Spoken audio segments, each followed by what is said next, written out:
He asked me the question I hate in the softest possible way, what's your number? We were on my couch with a bowl of cherries between us, stems like punctuation. I made a joke about the census. He smiled and said, I'm not trying to trap you. I just want to know you. I said 4. I watched his shoulders drop like a held breath.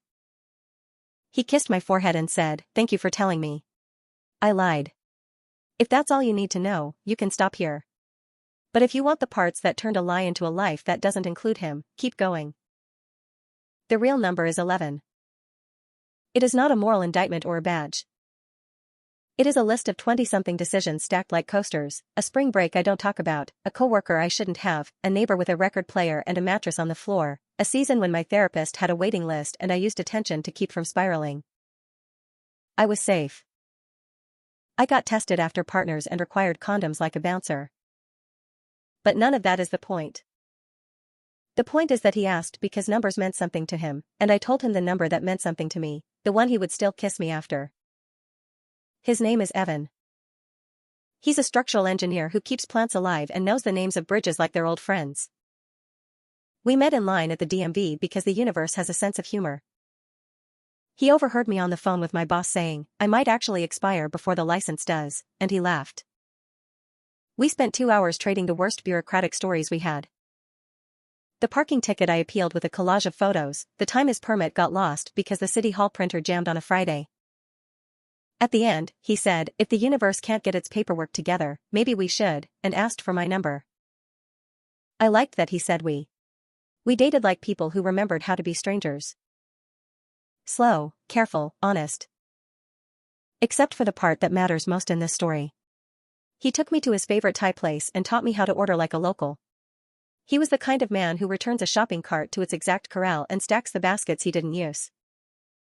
He never made me guess if he liked me, he made plans before the end of the date like a person who believes in calendars. On a Saturday morning in October, he repaired the wobbly leg on my coffee table with clamps and a small speech about torque. I watched him and thought, this is what partnership looks like, a person who fixes the thing that makes the mug spill. 3 months in, he asked about my past.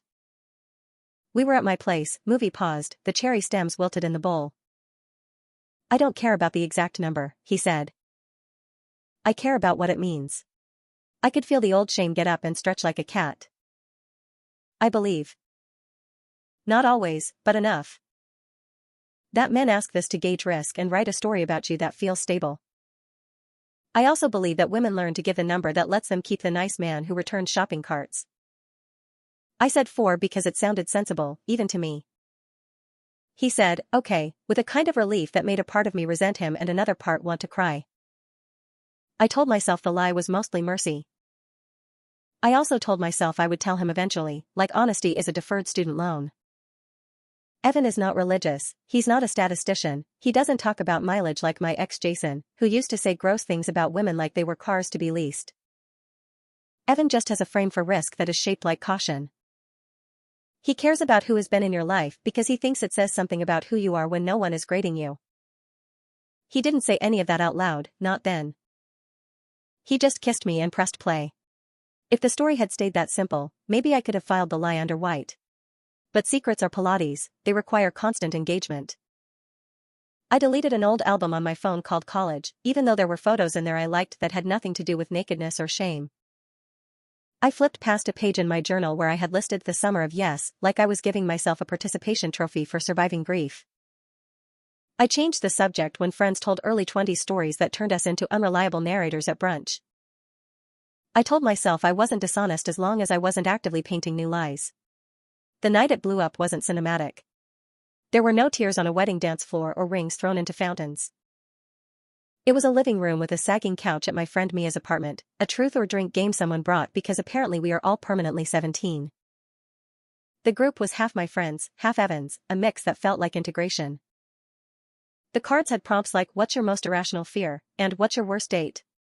It was silly, and mostly harmless, until Mia got the card that said, how many people have you slept with? She groaned and said, I'm 30, this card is a hate crime. Everyone laughed. Then, because she's Mia, she answered, 9. Her boyfriend whistled and kissed her shoulder. Queen of discernment, he joked. The card moved to me. I felt my face get hot. It has always been a traitor. I could have taken a shot. That's how the game works, answer or sip. But I was a little drunk already, and tired of holding my breath around my own life. I looked at Evan. He was smiling, loose, a little sun-tired from playing pickup soccer that afternoon. I decided to be impressive and honest at the same time, which is the kind of math that gets you Fs. 11, I said, and tried to make it sound like a horoscope. Curious, not confessional. The room moved because rooms do that. Evan's smile held for half a second longer than it should have. He didn't look disgusted. He looked like a man who just realized a rumor was true. Mia, oblivious, clapped. We're finally being adults about this, she said, as if adulthood is a TED talk about candor. Evan didn't say anything. He reached out and set his beer down on a coaster. He is the kind of person who always uses a coaster. He looked at me once. One long, quiet look that I still wake up inside of. And then he stood up and said, I'm going to head out. I said, are you okay? He said, I will be. I followed him into the hall, the way women in movies always follow men into halls. Wait, I said, and touched his sleeve. He didn't pull away, but he didn't turn. It was before, I added, as if chronology is absolution.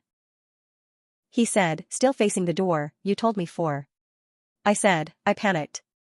He nodded like a man ticking a box that says predictable. Then, it's not the number. He paused. It's the part where you chose what you thought I could handle and let me make choices with incomplete facts. He left. He didn't slam the door. Evan does not slam. I stood there with the taste of beer and cherries and the understanding that a lie is sometimes a delayed grenade. When I went back in, Mia tilted her head like a puppy at a smoke alarm. Is he? She started. I said I had to go. I got in an Uber and stared at the "Are you wearing a seatbelt" sign like it was scripture. When I got home, I texted him, I'm sorry. I should have told you the truth. Can we talk tomorrow?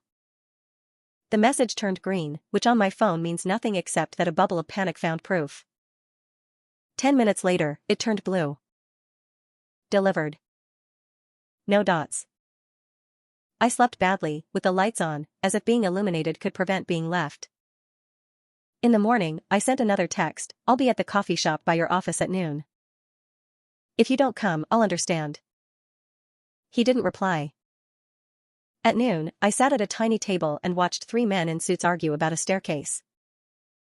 At 12:24, he walked in. He looked like himself, plain t-shirt, clean beard, work boots that made him seem like he could fix anything, including me. He sat down, didn't order, put both hands around his cup of nothing, and said, I'm going to end this. I deserve credit for not arguing that a talk was happening and he couldn't unilaterally rename it. I just nodded, because he had given me a promise the night before. It's not the number. And here he was, keeping it. He said, the number is data. People can make different choices about what data matters to them. I wouldn't be ending this if you had told me 11 on day 1. I might have asked questions, I might have decided I'm not built for that, or I might have stayed. But you picked 4 because you wanted me to pick you. You took my agency and called it mercy. I felt my face heat. I was scared you'd judge me, I said. I'm judging the lie, he said. Not the math. He also said, I'm not going to do the half-in thing where I pretend I'm fine and then bring this up in every fight like a coupon. I know myself. I would try to be okay until the day I wasn't, and then I'd detonate Christmas. I'd rather be the guy who leaves you now than the one who punishes you later. He looked down, then back up. I'm blocking you after this. It wasn't dramatic, it was a safety procedure. Not because I hate you, he added, maybe because my face did something he recognized, but because I don't want to wake up at 2 a.m. And read your apologies until I talk myself into a version of reality that's easier and worse. I said, can I ask one question? He said yes. Would it have been different if I had said 11 in the beginning? He said, maybe. Or maybe we would have never made it to cherries. That would have been a loss, but not a betrayal. He stood. Please take care of yourself. He put a 20 on the table like we had shared a meal. Then he walked out, steady, like he had priced the cost of leaving and decided to pay it in full. He blocked me on everything. Phone, Instagram, Venmo, the shared Google Doc where we'd been planning a trip to see the bridges in Portland. You can tell when someone blocks you on Venmo because their picture disappears and their name turns into a string of gray. It is surreal to learn heartbreak has UX. The group chat went quiet for a day, then split like cells. Mia texted me to ask if I was okay, and then, when I said no, she sent soup in a jar with my name on masking tape like I was a neighbor in a hurricane. Ben, Evan's friend, texted he's hurting without choosing a side because he has always been neutral like Switzerland and a Labrador. I sat on my floor and stared at the coffee table he had fixed. People will want to know about the logistics because logistics make heartbreak feel manageable. We didn't live together, we hadn't merged finances, there were no pets with joint custody. The fallout was mostly intangible, the Friday routines he had threaded into mine, the half-read book on my nightstand that I could not finish because the ribbon marked the page he'd left off on, the way I kept reaching for a hand that wasn't going to be there to press the elevator button for me because he always does that like a knight for a door. I mailed his hoodie back. Gray, perfectly broken in, the one I stole when it was cold after a movie. I sent it without a note because he had asked for no more words. The post office clerk weighed the box and said, "You're right on the edge," which felt like a review of my life. After he blocked me, I did the thing self-protective people do. I tried to make a case for myself to an imaginary jury. 11 isn't wild. 11 isn't a moral failing. 11 is a function of being single in a city with apps and demographic math. I could list my lab results, I could point to my calendar. I could tell you about the guys whose names I still remember, with kindness. But every time I built that defense, I could hear Evan in the coffee shop saying, "You picked 4 because you wanted me to pick you." The number isn't a crime, the lie is the weapon I fired indoors. For realism, STI tests are confidential, clinics won't call your partner without your consent unless they're doing partner notification for public health, and even then they do it without your name. HIPAA doesn't cover your boyfriend's choice to look at you with new eyes. And no, you can't sue someone for lying about their number unless there's fraud tied to a material fact like disease transmission. Feelings do not get damages. I tried to research ways to make the law hold my shame. It doesn't. It leaves you with friends and mirrors and time. A week later, I ran into Evan's sister at the grocery store. She recognized me in the cereal aisle and hugged me before she remembered she was mad. Then she said, "He's not eating," like I was in charge of his appetite. I said, "I'm sorry, because I am." "It's the lying," she said, and I said, "I know," and she nodded like I had correctly identified the unit test. She put a box of granola in her cart and I put mine back because it felt like we couldn't both have the same breakfast anymore. I went home and ate toast over the sink like a cliché. Mia, who alternates between empath and prosecutor, asked me to write the story down like a statement of facts. "You're spiraling in your head," she said. "Put it somewhere that isn't in there." So I made a list titled Before Evan and another titled After Evan. The before list had names and months and asterisks for the nights I wish I could reparent myself. The after list had verbs, lied, minimized, panicked, lost. It also eventually had called a therapist, went to the clinic for a screening anyway because anxiety makes you irrational, blocked the guy from 2019 who used to text me at 2 a.m. Because apparently I needed to relearn boundaries. My therapist told me something that sounded like a fortune cookie and turned out to be a map. You can't edit the past, but you can stop plagiarizing it. 3 weeks in, I wrote Evan a letter I didn't send. I told him the things I had been rehearsing in my head, that I lied because I was auditioning for a role called Girlfriend Worth Keeping, that I let an algorithm of male approval run my mouth, that I have been deprogramming myself since I met him, slowly, painfully, like removing wallpaper in a house you want to deserve. I wrote, "I don't want you back if it requires you to change your values or your sleep. I just want you to know that you didn't leave for nothing. You left a person who is now more honest in rooms where it doesn't pay." I folded the letter and put it in a book I will eventually donate to a little free library because someone else might need the paper more than me. The group recalibrated around the absence. Ben invited me to trivia nights that Evan wasn't going to. I said no because I don't want to be the weather in someone else's forecast. Mia stopped playing Truth or Drink, at least when I was there. She started making us do rose, thorn, but at dinner like summer camp because she thinks structure is therapy. My rose was I cooked once without burning anything. My thorn was Evan blocked me. My bud was, maybe someday I'll tell the truth first. We laughed. We also made eye contact with the parts of ourselves that are not jokes. 2 months after the break, I saw Evan across the street at a farmer's market. He had a bag of peaches and was haggling like a polite person. He saw me, too. We both froze and then did the civilized city thing, a small wave, the nod you give to someone you used to share Sundays with. He looked okay. The sharp tiredness in his eyes had softened into something you could mistake for sleep. Standing there, I realized blocked had done its job. It created conditions where I couldn't perform repentance at him until he absorbed it to make my guilt quiet. He gets to have a life where my number is just an abstract fact in a chapter he chose to end. That's a win, even if it feels like a loss I carry around like a heavy ring I no longer wear. People will ask if the number changed for me. It didn't. It will always be 11 at the moment I hurt him. It might be 12 someday if I meet someone and tell them the truth when they ask a question I wish no one asked. That's the lesson, if there has to be one, not to anticipate a man's tolerance like it's a test I can study for, but to answer like the woman I'm trying to grow into. Because the worst part isn't that Evan left. The worst part is that my mouth put a lock on a door that might have opened for the right reasons.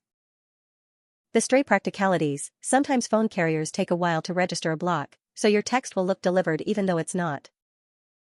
Don't use that gray bubble to narrate hope.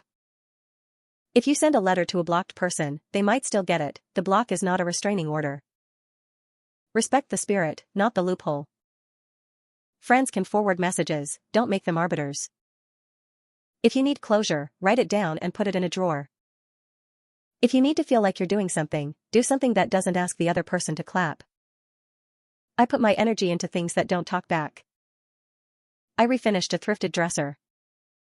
I took a weekend trip by myself and learned that restaurants are kinder to solo diners at lunch than dinner. I bought a plant and kept it alive in a kind of apology to all the things I have let die by forgetting to water them. I stopped telling stories about myself where I am only the victim of unfair standards. Standards exist, I can argue with them or I can build a life that withstands them by being honest up front and letting people select out if they need to. Once, in a bout of midnight honesty, I did the math on why the lie was so easy. 4 is a number that says I've been out in the world but I am still fresh bread. 11 is a number that says I've lived and sometimes I've been sloppy. Men like Evan don't fear living, they fear sloppiness disguised as empowerment. He never asked me to be less than I am, he asked me to be exactly what I am where he could see it. When I failed that, he left. He didn't shame me, he didn't send a group text, he didn't tell my secrets to his cousins. He just blocked me, healed in a circle where I wasn't the center, and moved on. That is what winning looks like, if the score is integrity. If you read this and think, he should have stayed, the number is just a number, that's a fair thesis. There are men who would have stayed. There are men who would have toasted with Mia and made a joke about the double digits and then never let me forget it. There is also Evan, who refused to be the man who pretends and then punishes. He chose to leave clean. He chose to spare me the long, slow withdrawal branded as forgiveness. He chose values over the comfort of keeping the couch we liked. That's the part I'm grateful for, even when it makes me nauseous. I hope he's with someone who told him a number he could breathe inside of, or someone who said, I'm not answering that, and they built a way to not ask. I hope he's eating more. I hope he still returns shopping carts like a citizen. I hope he never has to hear a number in a living room and feel the floor go loose under his feet. I hope the bridges are good this year and the river doesn't flood. As for me, I tell the truth now like it's brushing my teeth. Boring, non-negotiable, evidence I plan to keep my mouth. When someone asks about my past, I say, 11, and if they flinch, I thank them silently for showing me who they are before I build a coffee table with them. I don't audition anymore. I don't edit for hire. And when I look at the cherries in the produce aisle, I think about the night I lied and the morning he left and how those 2 points are connected by a bridge I built out of fear. Bridges matter to the people crossing them. So does the truth. Last week, I drove over the river at sunset with my windows down and the radio loud because wind is cheaper than therapy. I thought of Evan and the steady way he held his cup in the coffee shop like he was steadying both of us. I wanted to text him, thank you for ending it without making me bleed slowly. The block saved me from that indulgence. I gripped the wheel and said it out loud to the empty car. That's the closure I get and, maybe, the one I deserve. 11 is a number. 4 was a story. Evan chose not to live in the story. I'm learning to live in the number. It's quieter here, and harder, and real. If I ever find myself on a couch with cherries again and someone asks me, "What's your number?" I'll say it without checking the room. If he stays, he'll be staying for me. If he leaves, he'll be leaving for him. That's how adulthood works when you stop giving answers like raffle tickets and start giving them like directions to the place you actually live. I miss him. I will probably always think of him when I see a bridge. But when I think of him now, I try to think of the way he left. Calm, clear, unwilling to rehearse resentment. That is the lesson he gave me. That is the prize I don't return. And somewhere, I hope, a man is putting a coaster under his cup and not letting my story spill into his future. That's good. That's right. That's what happens when the person you hurt decides to win by walking away before the floor gives out under both of you.